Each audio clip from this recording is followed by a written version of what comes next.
Hörmətli izləyicilər, Avtotalk verilişinə xoş gəlmisiniz. Və mən Fərhad Seydəli. Mən Elçin Əsədov. Bu verilişi birlikdə aparacağıq və növbəti verilişlərdə də qonaqlarımız olacaq. Ümumi mövzumuz avtomobil sektorunda olan, gündəmdə olan mövzular haqqında olacaq. Birbaşa mövzuya daxil olaq. Bu arada xeyirli olsun yeni podkastımız. Bugünkü mövzu odur ki, Azərbaycanda avtomobillərin dəyərləri həddən artıq yüksəlir.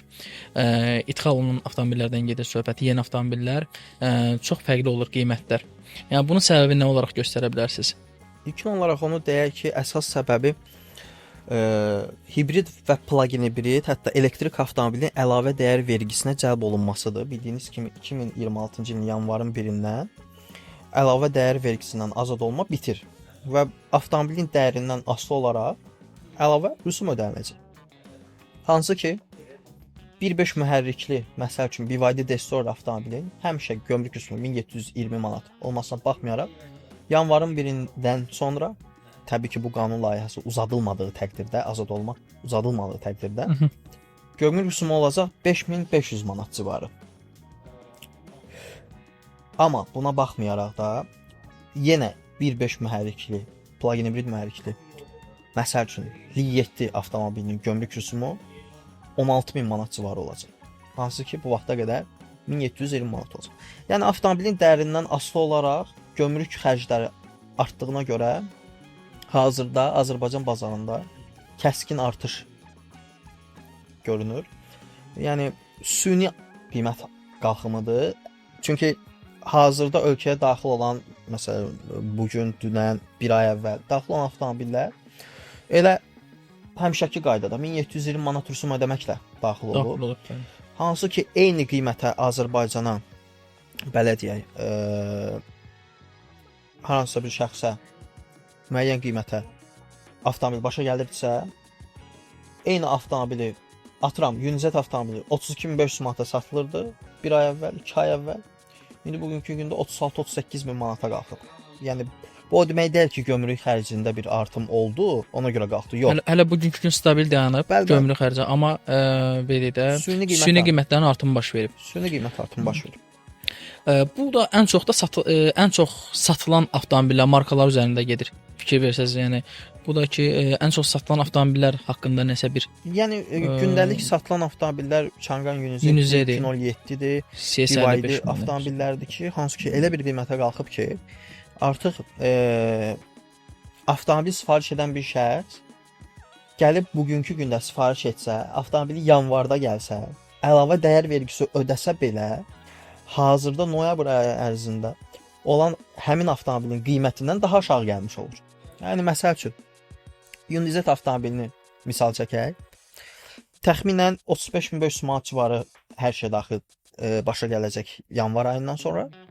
Bugünkü gündə 36-38 min manata Unizet avtomobillərini satışda görə bilirik.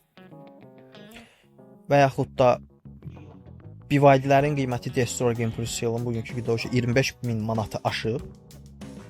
Hələ dekabr ayı ərzində daha da yüksələcək, yanvar ayında daha da yüksələcək. Amma avtomobili bugün sifariş verilsə 5500 manatlıq gömrük rüsumuna təxminən avtomobil gəlib oturacaq 24 yarıma, 24 min manata. Yəni o dərəcədə süni qiymət artımı olub ki, hələ noyabr ayında. Yenə də sifariş etmək hələ də sərf eləyir. Bəli. Əsas odur ki, ucuz alınır. Bəli. Əsas ucuz alır. Və bu dediyiniz saladığınız maşınlar, avtomobillər niyə bəs bu qədər çox satılır? Yəni çünki həm qiymət, həm segment baxımından əl çatandır və belə deyək də keyfiyyət və qiymət bir-birini tamamlayır bu avtomobillərdə. Məsələn, biz burada açıq formada deyə bilərik ki, Changan A05-in keyfiyyəti ilə Changan Q05-in keyfiyyəti bir deyil. Bu açıq aydın. Məsələn, adi dəri material keyfiyyətində də və yaxud da zavodskoy problemlərdə də, fabrik problemlərində görə bilirik ki, A05-lərdə zavodskoy problemlər daha çox gəlir. Amma məsələn mən Q05-dən demək olar ki, rastlaşmamışam, GS55-dən rastlaşmamışam, Unizet. Ona görə məhz Unizet avtomobilidir, Q07 avtomobilidir, BYD avtomobilləridir. həm keyfiyyəti, unikallığı, ekonomluğu, belə deyək, komplektasiyasının dolu olması və qiymətinə görə əlçatandır. Yəni 25.000 manata bugünkü gündə, elə bugünü hesablayaq. Hansı ki dünənə qədər 21.000-ə gəlirdi BYD-lər. 21.000-ə, 20.500-ə sifarişdən gətirib otura bilirdik BYD avtomobillərini. Bugünü hesablayaq. 25.000-ə 2019, 18, nə bilim, Elantra, 2022-yə Forte benzin mühərrik əldə etməkdənsə, adam 2025-ci ilin sıfır avtomobilini əldə edib. Düzdür, komplektasiya fərqləri ola bilər. Onu misal çəkək Çanqa Günzet avtomobili. 30.000 manata belə deyək də, məsəl üçün Sorento əldə etmək, Kia Sorento əldə etməkdənsə, panorama lük, dəri salon, 360 kamera, bütün avtopilot sistemləri olan Günzet avtomobilini əldə edirlər və hansı ki düzdür, bugünkü gündə qalxıb qiyməti 35-ə. Yenə də o qiymət civarında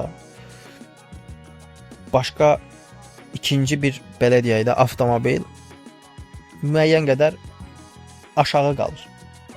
Demirəm keyfiyyətcə, komplektasiya baxımından aşağıdır. Qaldı ki, keyfiyyət məsələsinə, məsələn, buna da vurğulayaq ki, məsələn, deyirlər ki, Çanqanı aldıq, biz nə qədər sürəcəyik? Bu motoru dağılacaq, korobkasılacaq, bateriyasının ömrü və zaten normal Azərbaycan bir vətəndaşı bir avtomobil aldıqda 5 ildən artıq sürdüyünü mən görməmişəm. Retki olar ki 10 il sürəsin. Və bu avtomobildə 5 il ərzində demək olar ki, hər hansı ciddi bir problemlə üzləşməyəcəksən, əgər vaxtında qulluq elə etsən. Mən özüm də Çanqan sürücüsüyəm. Hətta sizə deyim ki, mən servisdən almışdım. 2022-ci ildə almışdım. Artıq 3 ili aşıb ki, Çanqa Unity avtomobili var. Ona baxmayaraq ki, robot korobkadır. Bəyənilməyən bir korobkadır.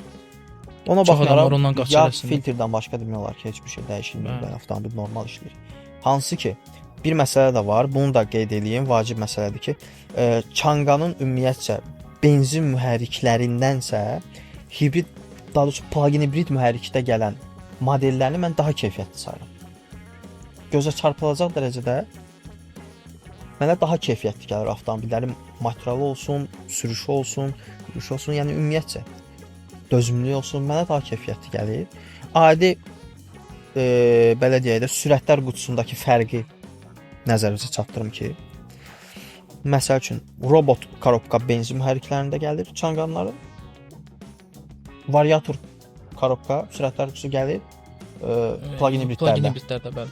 Siz robot korobkanı sürün və variator korobkanı sürün, özünüz fərqi şahidi olacaqsınız ki, hansı daha rahatdır, hansı daha keyfiyyətlidir, hansı daha hiss elətdirmir, daha yumşaqdır, gedişində sürürsünüz ki, avtomobilin maşında heç bir problem. Amma robot korobka elə bir tərzdə işləyir ki, onun işləmə tərzi odur zaten. İçərisində bir narahatçılıq olursan ki, bu korobka yəni elə bir harda var. Əslində o sərt sürüşlər üçün də robot korobka sportkarlarda nəzərdə tutulub ki, məsələn üçün Audi olsun, BMW olsun, M seriyaları falan bunlar hamısı robot korobkalar gəlir. Arxaya axma da var məsəl üçün robot korobkada. DHT korobka gedir, arxaya axması da var. Çünki mexanika korobkadır, mexanika sürətlər qutusu onu idarə edən bir robotdur. Ona görə mexanika sürətlər qutusunda nələr hiss olunur? Belə deyək də 2-dən 3-ə məsələn keçmədə olan hissiyat, atması, üzü yuxarı dayananda maşının arxaya axması bu robot korobka. Buna baxmayaraq, məsələn 3 ildən yuxarıdır ki, mən robot korobka Çanqan istifadə edirəm, heç bir problem yaşamıram. Vaxtında qulluğunu edən, yaxşı yağdan dəyişdirəndə. Məsləhətim də ondan ibarətdir ki, siz əgər Çin avtomobili alırsınızsa 5 il rahat sürəcəksiniz. 5 ildən sonra demirəm mühərrik dağılacaq, yox. Normal qulluq olunduqdan sonra pis avtomobil yoxdur. Pis xazeyin var. Bəli. Pis sürücü var. Və bunun şahidi oluruq ki, insanlar yeni avtomobilə çox öyrəşiblər. Bazarda hamı yeni avtomobil almağa çalışır. Dediyimiz kimi gedib Kia'nın 2014-cü 15-ci ilin alınacağını, Hyundai Santa Fe-dən alınacağını, Yunizin yenisini daha məsləhət görürlər. O bir söz var, pakovka. Yağın içində o məsələ. Bəli, mən razıyam. Məsələn indiki qlobal məsələlər, suallar ondan ibarətdir ki, Hə, gömrük qalxdı. İnsanlar Çin avtomobili alacaqmı, yoxsa Kia Hyundai qayıdacaq? Mənim fikrim bu yöndədir ki, alacaqlar, almağa da davam edəcəklər. Səbəb ondan ibarətdir ki, artıq bizim millət, yaxşı mənada deyirəm, 0 kilometr avtomobili öyrəşdi. Yeni avtomobili öyrəşdi. Pakovka avtomobili öyrəşdi. Onlara daha rahatı, daha uvereni, daha belə deyək. Və inanmıram ki, 5000 manat fərqə görə, 10000 manat fərqə görə işlənmiş avtomobil. Ekonom avtomobillərdə mən sizdən razıyam. Yəni ki, 20 minə Çin avtomobili artıq demək olar ki, almaq mümkün olmayacaq. Yəni söhbət keyfiyyətli və tanınmış markadan gedir. Məsəl üçün BYD Destroyer avtomobili, Seal avtomobili siz artıq 20 minə ala bilirsiniz. 20 minə Amerikadan Hyundai Elantra, Kia Forte artıq gedib sifariş verəcəklər. Destroyer alası üçün gedib Hyundai Elantra alacaq, Kia Forte alacaq. Amma 30-35-40 min manatlıq bir avtomobil arayan, 50 min manatlıq bir avtomobil axtaran şəxs inanmıram ki, gedib işlənmiş avtomobil. Yenə gedib Jetour TX-ni alacaq, Changan Yunzet-ni alacaq, Q07-sini alacaq, nə bilim BYD Song Plus-ni alacaq, Havalını alacaq. Bəli, Haval Raptor-nu alacaq. Haval Raptor hansı ki, bugünkü gündə rəsmi dillərdə satışda olmasına baxmayaraq Bakı küçələrində həddindən artıq çox var. Çünki insanlar o avtomobilə tam arxayındır. Haval ümumiyyətcə Azərbaycanda məsələn daşlayan avtomobil deyəndə Toyota nəzərdə tutulsa, Çində də Haval. Haval, bəli. O bir söz deyirlər həqiqətən də Çinin Toyotası. Bəli. Bugünkünün öz dözümlülüyünü və mən bir nüansı deyim ki, o maşında oturanda hiss eləmirsən ki, Çin avtomobilində oturursan. Bəli. Tamam hiss eləyir, elə bir Avropa bir maşında, Yapon bir keyfiyyətində oturmusan, o hissi verir. Yumşaqlığı, rahatlığı. Adi məsələn indidən Raptordan danışmayaq, H6-dan danışaq. Neçə illərdir Azərbaycan bazarındadır və mən o avtomobildən narazı olan şəxs tanımıram. Həqiqətən də tanımıram. Orası elədim. Deməli, bazarda bəs ağıllı seçimlər nəzərdə tutulurlar. Yəni insanlar ən çox da verilən suallar olur ki, şirkətə nəyi məsləhət görərsiniz? Siz nə düşünürsüz bu haqqda? Yəni insanlara necə bir, yəni müştərilərə necə bir tövsiyələr edirsiniz? Yəni belə deyək də, zövqlər müxtəlifdir. Ağıllı seçim əgər söhbət Çin avtomobilindən gedirsə, belə deyək. Şəxs gəlib məsəl üçün deyir ki, taksiyə avtomobil axtarıram, Changan A05 alım, yoxsa BYD Destroyer alım. Təbii ki, burada taksi üçün nəzərdə tutulubsa bu avtomobil, mən həmişə demişəm ki, get BYD Destroyer al. Çünki A05 yaxşı avtomobildir, amma şəxsi istifadə üçün. Yəni burada nüanslar var, nüanslar çoxdur. Ağıllı seçim dedikdə, yəni ki, bu qiymət baxımından da ola bilər, sərfiyyat baxımından da ola bilər, zövq baxımından da ola bilər. Burada kateqoriyalar çoxdur əslində. Şəxsin özündən müştəri gəlib söhbət apardıqda, onun üçün ağıllı seçimi sən müəyyənləşdirirsən ki, əgər seçim arasında qalıbsa, baxırsan, söhbət büdcə məsələsidirmi, keyfiyyət məsələsidirmi, segment məsələsidirmi? Yəni buna uyğun ağıllı seçim dedikdə, yəni çox şey demək olar. Çin avtomobilinin bu qədər populyarlaşmağının səbəbini nədə görürsüz deyirlər bizə. Bugünkü gün Azərbaycan bazarında özünü tam doğrultmuş, həm ehtiyat hissələrinin baxımından, həm qiymət baxımından, ehtiyat hissələrinin baxımından, yəni qiymətləri, ekonomluq, güvənlik və rahatlıq. Yəni bugünkü gün bu 3 məsələ Azərbaycanda yollarda, yəni sürücülər tərəfindən rəğbətlə qarşılanır. Yəni görürəm ki, bu hamı tam rahat ala bilir və populyarlığı yəni çox tez doğrultdu, özünü çox tez doğruldan maşınlar oldu Çin avtomobilləri. Sizdə nətər, yəni bu necə bir? Yəni razıyam. Belə deyək, Changanın, BYD-nin və yaxud digər Çin avtomobilləri, Changan, BYD daha çox sürücülərə onu tez misal çəkirik. Yəni ön bamperinin qiyməti, ön farasının, stopun qiyməti. Bunlar elə bir qiymətədir ki, bir əlçatılmaz qiymət deyil. Yəni bugünkü gündə 100 manat, 150 manat, 200 manat, 300 manatçılarda hər hansı bir Elantran'da heç bir almaq olmur. Bəli. Kia'nın da elədi və yaxud da ki Mercedes buferinin də yaxud da ki stopun qiyməti də aşağı-yuxarı eyni qiymət olduğu üçün, hansı ki biz 2015 ilə 2025-ci ilin avtomobilini qarşılaşdırırıq. Yəni bunun da əsas səbəbi avtomobilin Çin istehsal olduğudur. Çünki Çin hər şey istehsal edir. Bugünkü əllərinin altındadır hər şey. Saxtadır. Yəni Destroyer ehtiyat hissələrini sifariş edirik. Çindən belə deyək də kataloq götürürük ki, hansını sifariş eləyək.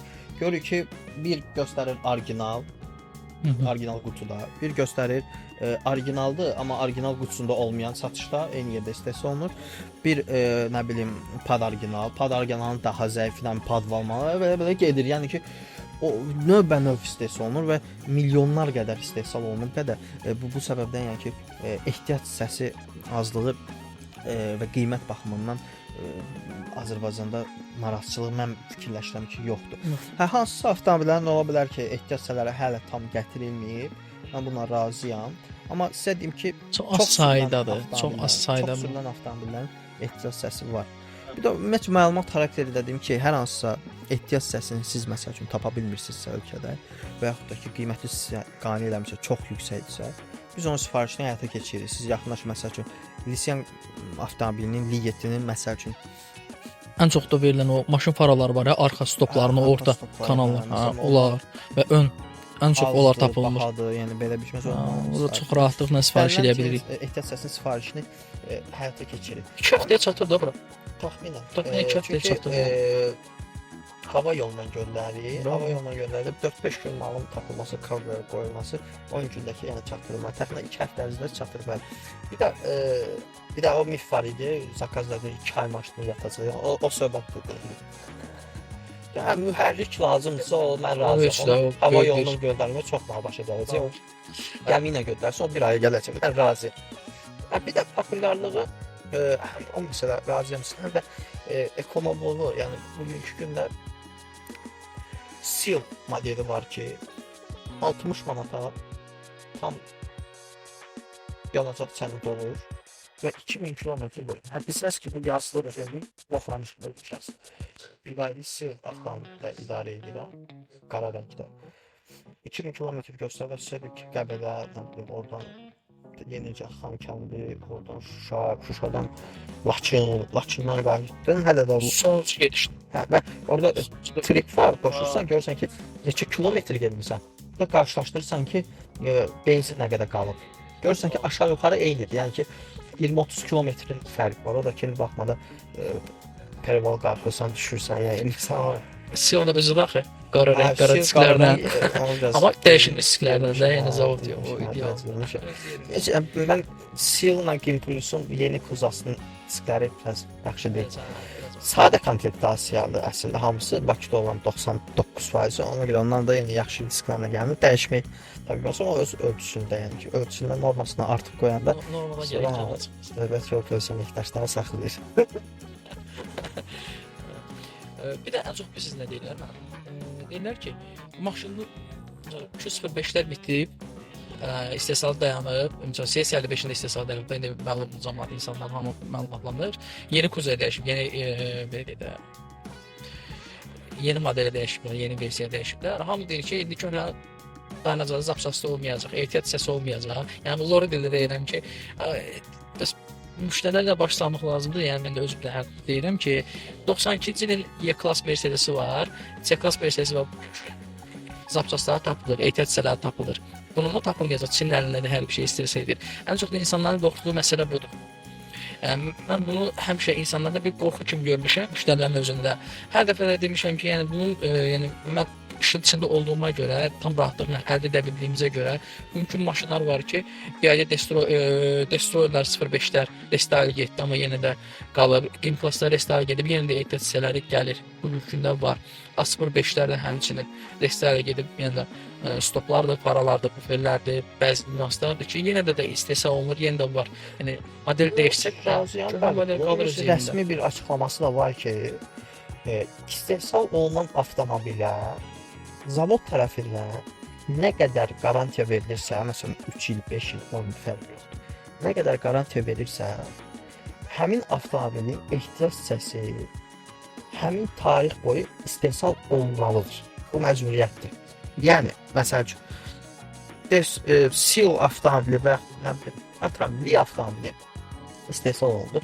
Rəsmi 5 il qarantiya verilir Çin tərəfindən, zavod tərəfindən. Hələ də istehsal olunur. Tutalım ki, 2030-cu ilə qədər istehsal olundu, istehsalını dayandırdı, başqa bir markaya keçdi.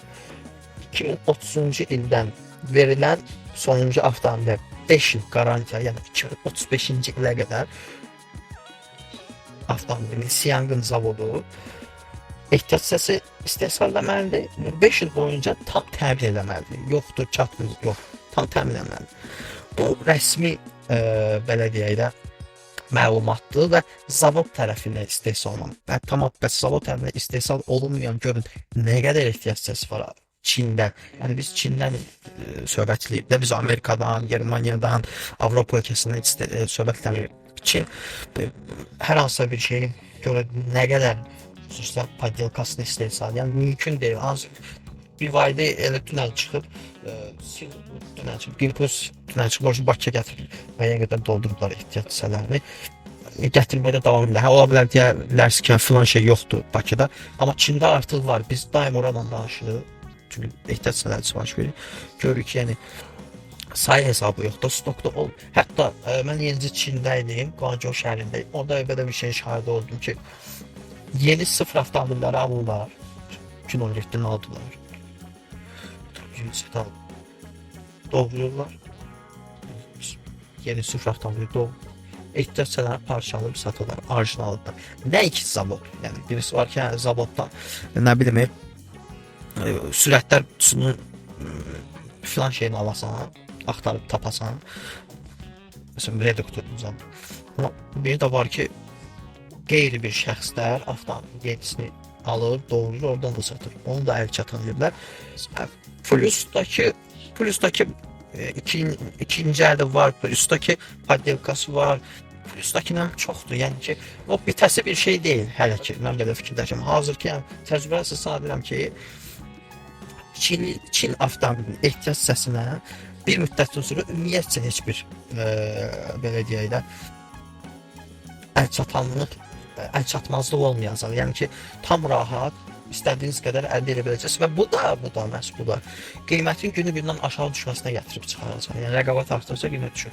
Biz məsəl üçün atıram Çin avtomobilini belə deyək də kapotunu satırdıqsa 6 ay əvvəl 350 manata, bugün satılır 250 manata məsəl üçün. Sabah satacaq 200 manata. Yəni rəqabət çoxalır, çox insan gətirir. Avtomatik olaraq qiymət düşür. Alternativ variantlar olur. Yəni bu səbəbdən ehtiyat hissəsinin baxımından da ki, tam əl çatandır. Nə əl çatmazsa da buyurub müraciət edib istədiyi sifarişini həyata keçirirlər. Azərbaycanda qanunvericiliyin bu güzəşt məsələsinin qoyulması belə oldu ki, avtoparkların yenilənməsi, yəni köhnə avtomobillərin dövriyyədən çıxarılması, yeni avtomobillərin dövriyyəyə girməsi məncə uğurlu siyasət idi və nəticəsində görürük. Bugünkü gün nəticəsi yetərincə görülür. Maraqlı bir nüans danışım. Avtomobillərin küçələrdə avtomobillərin pis qoxusunun gəlməsi. Benzin qoxusunun gəlməsi. Benzin qoxusunun gəlməsi. Azalıb. Çox azalıb. Yəni siz necə hiss edirsiniz yoxsa yox? Bu havalarda, bu fəslin havalarında əsasən pəncərə biraz açıq qalanda, bir tıxacda dayananda hiss edirsən ki, təmiz hava gəlir və yanında bir maşın səssiz də maşın da səsi gəlmir. Səsi də gəlmir. Sakitcə oturursan, musiqi dinləyirsən və bir dənə təkərlərin səsi gəlir. Qarşı tərəfdən də maşın gedərsə, çox maraqlı nüansdır bu. Ümumiyyətcə bir çox ölkələrin qanun layihələrində qeyd olunub ki, 2030, 35, 40-cı illərdən sonra ümumiyyətcə benzin və dizel avtomobillərinin satışı qadağanlanacaq. Hətta mən konkret olaraq qeyd edə bilərəm ki, bunun Avropa İttifaqının belə bir layihəsi var, Fransanın var, Norveçin var ki, 2035-ci ildən artıq həmin ölkədə benzin və dizel avtomobillərin satışı qadağanlanacaq. Yəni avtomatik olaraq elektrik avtomobillərə keçib dövr başlanacaq. Və mən belə gələcəkdə fikirləşirəm ki, Azərbaycanda buna uyğunlaşacaq, belə deyək, ümumi dünya ekoloji qayda-qanunlar, ekoloji qayda-qanunlar sərtləşdikdən sonra benzin hərəkət avtomobillərinin həm ölkədə dövriyyəsi, həm idxalı çox azalacaq. Mən belə fikirləşirəm. Və elektrikə doğru mən belə fikirləşirəm ki, keçiriləcək. Niyə də yox? Yaxşıdır. İndi şarj məntəqələrində də danışmaq olar ki, bugünkü gündə Azərbaycanın ən tanınmış dağcadılığın dəqiqəsində ad çəkməyən olar olmaz. Cəmizə Demək olar reklam ki, olacaq. 90%-ində artıq enerji doldurma məntəqələri quraşdırılıb. Regionlarda da hətta. Regionlarda da hətta var. Şuşada, Xankəndidə bir restoranda Yerləşdirdik, küsuriyyətdir. Çanqan 207 avtomobilinə çox rahat proqramı indirdik. Zayıqaya taxdıq. Yeməmizi yeyənə kimi maşın tam şarj olundu. 70-80% artıq oldu. O da ki bizə bir 200 kilometrlik tam rahatlıqla.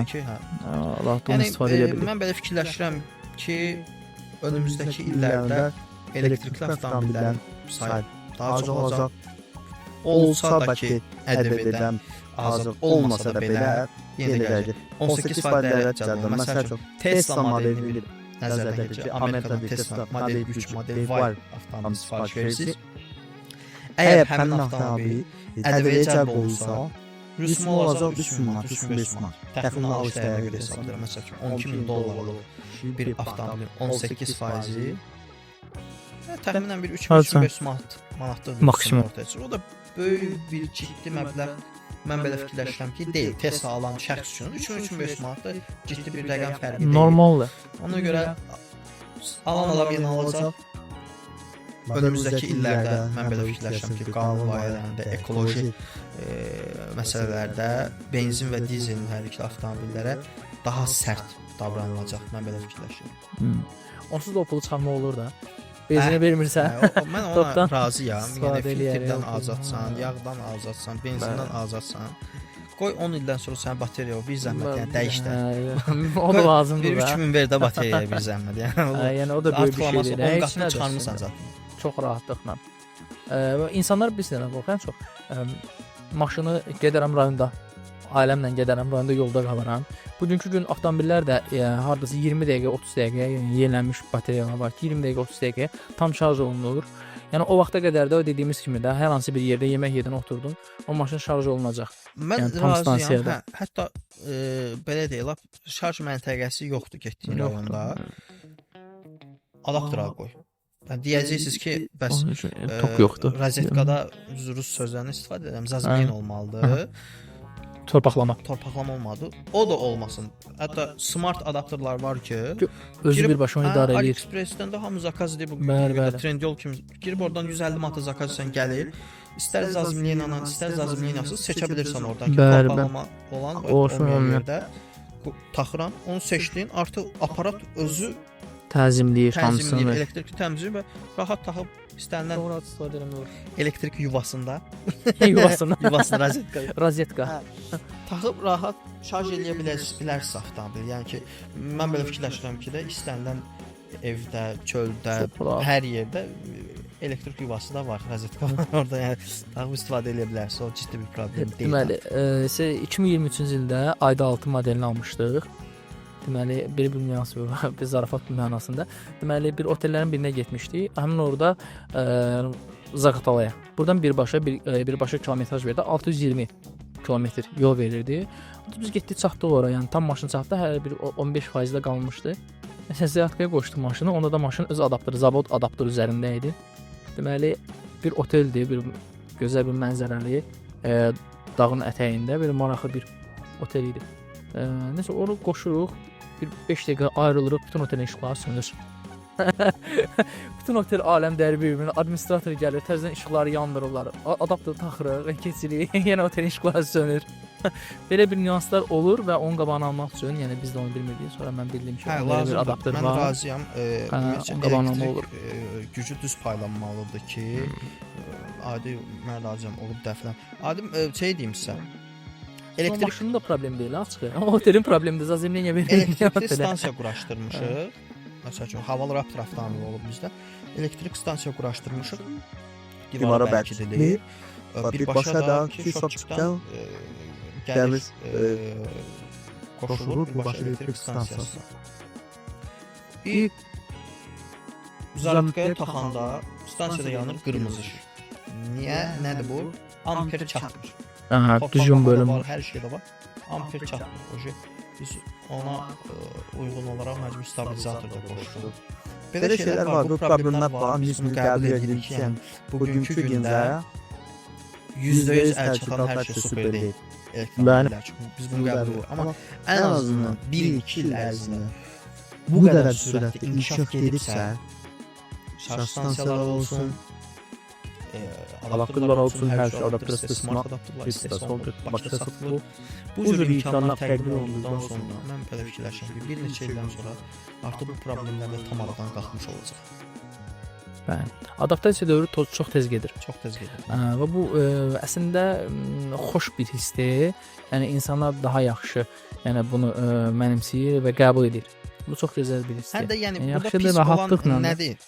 Mən onu anlaya bilmirəm ki, işlənmiş avtomobil alacaq və yeni avtomobil alıb sürürsən. Bəli. Benzinə aylıq 300-500 manat verəcəyin və 50-100 manat 50 manat, 100 manat maksimum o da ödəyirsən, sürürsən. Yağ dəyişmə rasxodun yox, filtr dəyişmə rasxodun yox. Yəni burada pis bir cəhət görmürəm mən. Biri var. Deyimdə nədir? Maşın stansiyanın qabağında saxlayırlar, parklar, stansiyalar olur. Saxlayırlar, elektromobil sürənlər məncə bunu mənlə razılaşarlar. Deməli maşın saxlayırlar, şarja qoyurlar, məsələn 40 dəqiqəyə ya da ki 60 dəqiqəyə maşın tam şarj olunur. Baxırsan ki, stansiya tam dolur və imtina edir də, yəni dayanır. Stop edir. Baxırsan ki, maşın yəsəri gəlib götürmək maşını. Maşın stansiyanın qabağındadır. Hə, o da var. Çünki biraz insanlar da onu öyrəşsə də həm monitordan çünki o ayırmağa basmalısan ki, çıxara bilərsən. Bəli, bəli.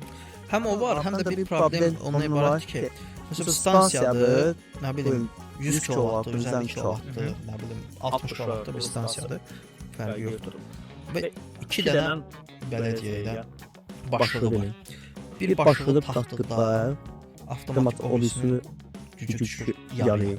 Məsəl üçün, artıq bir stansiya qoyulub, bir avtomobil taxılıb, o 60 dəqiqə məsəl üçün dolacaq tam şarj, 500 km-lik dolacaq. Amma ikinci bir avtomobil qoşulduqda, o şey 60 dəqiqəyə, 120 dəqiqəyə, paya bölünür. Hə, paya bölünür. O necə belə bir şey? Var hal-hazırda olar. Hal-hazırda bəli, yəni demək olar ki, mən gördüyüm stansiyalarda, elektrik stansiyalarında şarj stansiyalarının 90% bir formada. O problemdir, o problem mütləq şəkildə. Yəni ki, onun üstünə düşüb düzəldərlər, düzəlişlər edərlər. O da yavaş-yavaş da bu hamı birdən istəyir ki, hər bir şey nəsə əldə eləsin, amma hamısı yavaş-yavaş olur. Hər bir şey vaxtla və zamanla olan məsələlərdir. İnsanlar hamısı indi bunun üzərində işləyirlər. Səssizlik, yəni mənə gəlir ki, çöllərdə artıq pıçıldaya-pıçıldaya gəzəcəyik ki, maşınlar səsi gəlmir. O da bir dənə siqnal verməsinə var. O da bir mədəniyyət. Ən sonda da belə bir nüansa toxunum. Bu günlərim əsasən də insanların verdiyi suallardan biri bugünkü gün avtomobil sifariş etmək sərf edilmi? Bu günlərim çox yəni əlaqədə oluranda mənə deyirlər ki, məsələn vaxt məhdudiyyəti var. Dekabr məsələsi, yenə dekabr məsələsi. Bu mövzu yatanda da yuxuda dekabr məsələsini görürəm nəsə. Və dekabr məsələsinə çatacaq, dekabr ayına qədər çatacaqmı?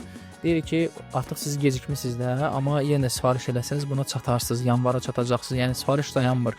Çin tərəfi satışı edə bilir. Biz də sizin üçün vasitəçilik bunu sifariş edə bilərik. Və insanların bu qorxduğu bünyası var.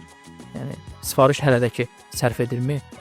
Belə bir. Yəni mən belə fikirləşirəm ki, hazırki bazara baxdıqda, avtomobillərin bazar dəyərinə baxdıqda onu görürük ki, avtomobillərin qiyməti həddindən artıq çox yüksəkdir.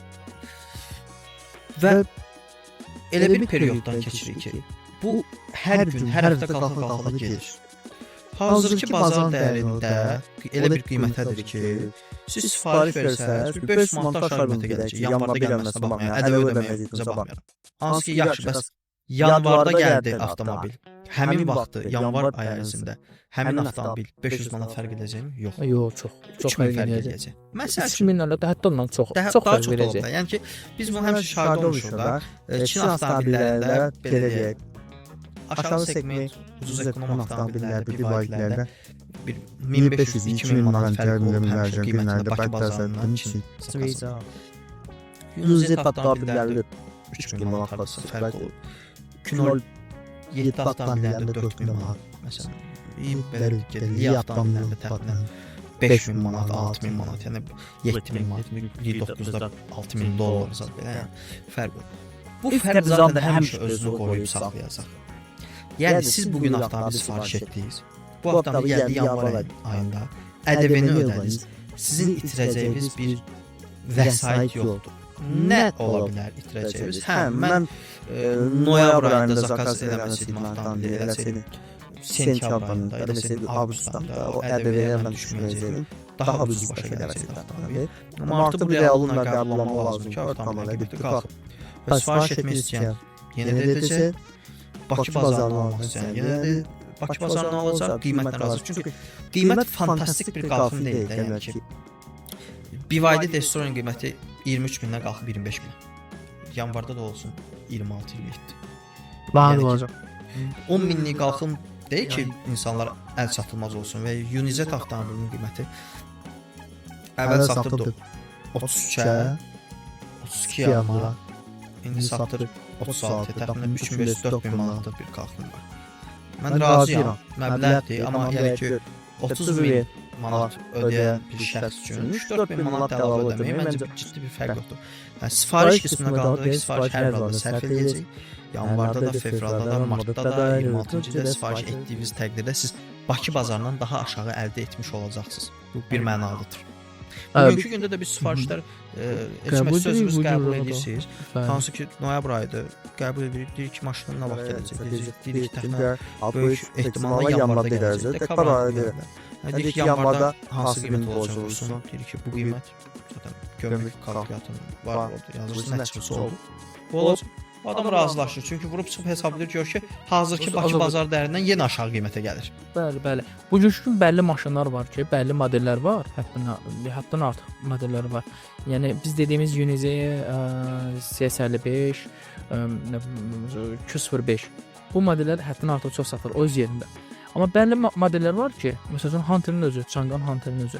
Changan Hunter'ın özü 2-3 gün qabaq bir sifariş aldıq. Bu sifariş bugünkü gün ƏDV-dən bəlkə ƏDV-də yenə artımında ödəsə belə, yəni yenə də Azərbaycan bazarından 2000 manat aşağıya bugünkü gün. Hətta bu qiymət qalxandan sonra, yəni Bakı bazarında daha çox daha baha olacaq. Daha baha olacaq. Yəni yenə də sərf edir. Hər ehtimalda müştəriyə sərf edir. Bu gün dekabrda da gəlsə sərf edir. Yanvarda da gəlsə sərf edir. Yəni bununla əlavə də, yəni nüansı nəyə çatdırmaq istəyirəm? Yenilənmiş modelləri var. Bu dekabrda gəlməyib ki, bu yanvarda gələcək. Onsuz da qiymətlər qalxıma gedir. Yəni bu dəyişiklikdir. Yəni ƏDV qalxacaqsa, yəni dəyişəcəksə, dəyər əlavə olunacaqsa, yəni bu standart olaraq da yəni maşınlar bugünkü gündən dayanmır da, yəni bu gedişat gedəcək. Bəli, Çin dayanmır. Özləri çox qorxur, yəni qorxmağa ehtiyac yoxdur. Qorxmağa ehtiyac yoxdur. Gəl bu yaxud Azərbaycan şirkətinə sizə bütün detallı hər bir məlumatları verək, aydınlaşdıraq. Gömrük rüsumu necə olacaq, nə qədər olacaq, bazar dəyəri təhlilini eləyək, araşdırmasını eləyək, sizə detallı məlumat verək və mən görməmişəm ki, bizim şirkətə yaxınlaşır. Buradan avtomobil almaq məqsədilə yaxınlaşır. Buradan avtomobil müqavilə bağlamadan gedən şəxs olsun. Yəni bu formada xidmət göstəririk. Xidmətlərimiz haqqında da növbəti podkastlarımızda, növbəti videolarımızda detallı məlumatlar verərik. Müştərilərin haqqında danışarıq, müştərilərin narahat olduğu nüanslara toxunarıq, ümumi ixal prosesləri haqqında danışarıq, bir qonaq da qəbul edərik. Bəlkə bir müştərimiz də ola bilər bu qonaq, maraqlı olar. Ola bilər. Bu dəvət edərik bu müştərilərimizdən birini. Kim istəsə də yaxınlaşa bilər. Kim istəsə də, yəni bizim podkastımızda iştirak etməyə problem yoxdur. Təşəkkür edirəm Elçin bəy, çox maraqlı suallar verdiniz. İnşallah ki, uğurlu olsun bizim bu layihəmiz. İkimiz daim aparıcı rolunda olacağıq. İnşallah. Söhbətdə olacaq. Daim izləyin, kanalımıza abunə olun, videomuzu bəyənin, dostlarınızla paylaşın və sizə maraqlı olan mövzuları mütləq şəkildə kommentlərdə qeyd edin. Təşəkkür izlədiyinizə görə çox sağ olun. Çox sağ olun, minnətdarıq. Sağ olun.